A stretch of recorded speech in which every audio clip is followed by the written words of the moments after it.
Hey guys, welcome to the Liberal Hive Mind. Now, how do you know that lefties are panicking? How do you know that the Democrat establishment is in full panic mode? Well, very simply, just measure the level of hyperbole baked within the rhetoric that they're promoting. If everything was going just peachy and just smooth, well, they probably wouldn't have to lift too much of a finger. Just hide Joe, keep him in the basement, maybe call MAGA supporters deplorables, call it a day, you know, bing bing bong. Bing bing bong bong bing bing bing. Election over, Donald Trump evil orange glorf man defeated. You know, that would be the scenario if things were going well. If things were going poorly and the evil orange wannabe Hitler man was doing incredibly well in the polls as sleepy creepy piss pants Joe continues to tank, if that was the case, well then the hyperbole would be off the charts. You know, that's what happens when Democrats are losing, when their back's against the wall. They go into all-out panic mode, desperation mode, willing to do and say whatever it is, whatever is necessary to end the Trump threat on our democracy. Well, friends, we know they're panicking right now because the hyperbole is off the charts. I'd argue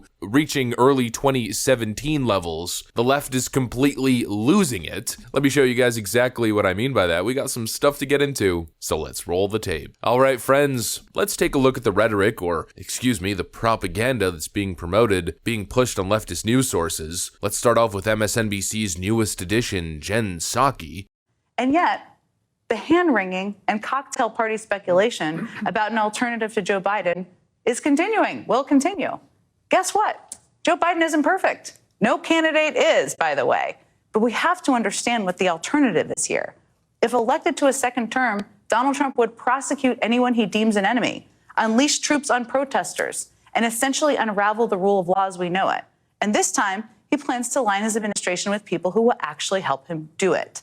But sure, Joe Biden is 3 years older and occasionally trips over things. Look, there's a lot to be concerned about right now when it comes to a second Trump term. The speeches are getting much more disturbing and much more unhinged, and we should all hear it that way. If Donald Trump is elected to a second term, he would prosecute anyone that he deems an enemy. Don't you just love it how leftoids have this incredibly unique ability, this unique power, to be able to tell whatever Donald Trump is thinking and whatever Donald Trump intends? You know, they're always telling us what his intentions are. Those intentions, of course, always malicious. They always seem to know, now don't they, what he's thinking in his own mind. Of course, I'm being sarcastic. The clip that's causing this controversy, by the way, is this one. They've done indictments in order to win an election. They call it weaponization. And the people aren't going to stand for it. But yeah, they have done something that allows the next party. I mean, if I happen to be president and I see somebody who's doing well and beating me very badly, I say, go down and indict them. Mostly that would be, you know, they would be out of business. They'd be out of the election. Oh, the scariest thing, Trump is promising to weaponize the DOJ. No, that's literally not at all what he said. If anything, he's warning that weaponizing the justice system could possibly set a precedent where that same power that's being abused by Democrats currently in their weaponization of the federal government and state prosecutors, well, the script can potentially be flipped one day, and that exact abuse of power could be used the other way around. He's warning against setting this ridiculous precedent of using the justice system to go after your political opponents. That's obviously the point that he was trying to make, but what do? They twist and manipulate, they make massive leaps and assumptions. They don't ask Donald Trump to clarify or what he actually meant. No, they make big jumps and big leaps, claiming that Donald Trump is promising to indict his political opponents the moment he gets into office. That was literally never said. He said, you know, I could, based on what's going on right now. That's a completely different statement, but of course, the left is doing the regular fear-mongering shtick. The ladies at The View decided to, of course, jump in. Their job is, as we know, pushing the DNC propaganda. Here. Don't his supporters see that he turns on people who are in his corner? If you dare to go against him even this much, he goes bananas on you. They don't understand that that's a dictatorship. They don't see the signs of fascism. And they don't see that they will be the next victims of this vitriol. And the reality is this, Donald Trump is running for president for two reasons: to stay out of jail and to get revenge on his enemies. And when he speaks, we should listen, and frankly, it's scary. He's already said he's going to come after people like General John Kelly, my former boss, Chairman Mark Milley, people who dare to stand against him, Mike Pence. Journalists. I think there's reason for all this to be concerned. What about us? But there's a really interesting.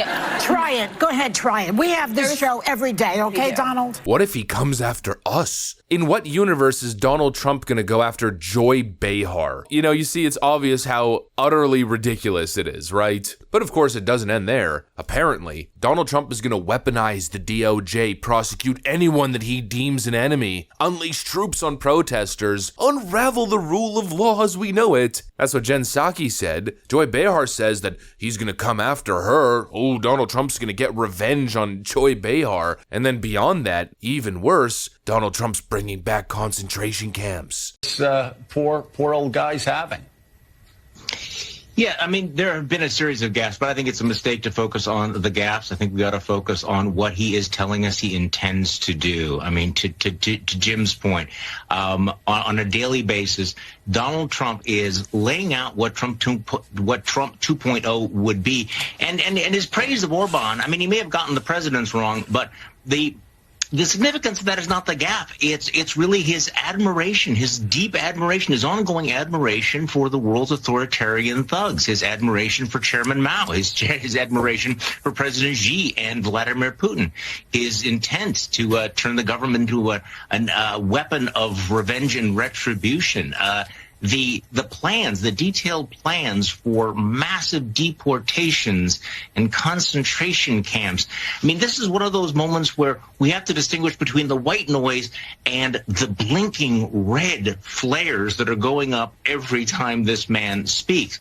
You know, come on. It's just so crazy. You know, we're supposedly the extreme MAGA hick cult Trump supporters. We're the crazy ones. We're the crazies, the crazy people. How could anybody like Donald Trump? You have to have a couple screws loose. You probably believe in Jewish space lasers. Ha ha ha, crazy. Those crazy Republicans. But who really are the crazies? I have a feeling it's probably the group that's warning of concentration camps. You know, the same group that promoted the exact same nonsense propaganda back in, I think, 2018, 2019, claiming that illegal migrant detention camps on the southern border were concentration camps, when they obviously and very clearly weren't.